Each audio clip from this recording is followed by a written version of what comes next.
બોર્ડની પરીક્ષાર્થી ટ્રાફિકમાં અટવાશે તો ટ્રાફિક પોલીસ બાઇક પર સેન્ટર પર પહોંચાડશે. પરીક્ષા શરૂ થવાના અને છૂટવાના સમયે અધિકારીઓ પેટ્રોલિંગ કરશે. ટ્રાફિક શાખાના સર્કલ વાઇઝ 3 ટીમો મળીને કુલ 36 ટીમની ફાળવણી કરવામાં આવી છે. ટ્રાફિકની શક્યતા છે ત્યાં અગાઉથી પોલીસ મુકાશે.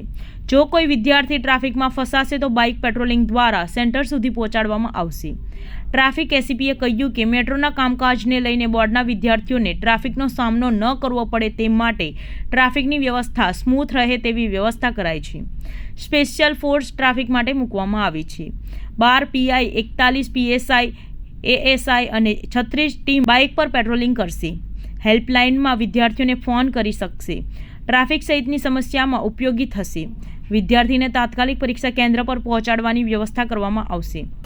ધોરણ 10 અને 12માની જે 11 તારીખથી પરીક્ષા ચાલુ થઈ રહી છે એમાં આપણે સૌ જાણીએ છીએ કે સમગ્ર સુરત સિટીમાં મેટ્રોના કામકાજ ચાલી રહ્યા છે અને જેના લીધે ક્યાંક ને ક્યાંક બોર્ડના વિદ્યાર્થીઓને કોઈપણ ટ્રાફિકની સમસ્યાનો સામનો ના કરવો પડે તે માટે માનનીય સીપી સાહેબ અને માનનીય જીસીપી સાહેબના માર્ગદર્શન હેઠળ આપણે અલગથી એક ટ્રાફિકનું વ્યવસ્થાપન સ્મૂધ રહે તે પ્રમાણે ગોઠવણી કરી છે, જેમાં મુખ્યત્વે સિટીના તમામ જંકશનોને ખાસ કરીને જે જગ્યાએ મેટ્રોના કામકાજ ચાલે છે એ જગ્યાએ અલગથી સ્પેશિયલ ફોર્સની ફાળવણી ટ્રાફિક વ્યવસ્થાપન માટે કરવામાં આવેલી છે. સાથે સાથે સુરત શહેરના ટોટલ 12 સર્કલ, 41 સેમી સર્કલ અને 36 અમારી બાઇકની પેટ્રોલિંગ ટીમ કે જે સર્કલ વાઇઝ 3 હશે એમને એવા લોકેશન પર રાખવામાં આવી છે કે જ્યાં જનરલી મેટ્રોનું કામકાજ ચાલે છે અથવા તો વધારે પ્રમાણમાં સ્કૂલો આવેલી છે એવા લોકેશન આઈડેન્ટિફાઈ કરી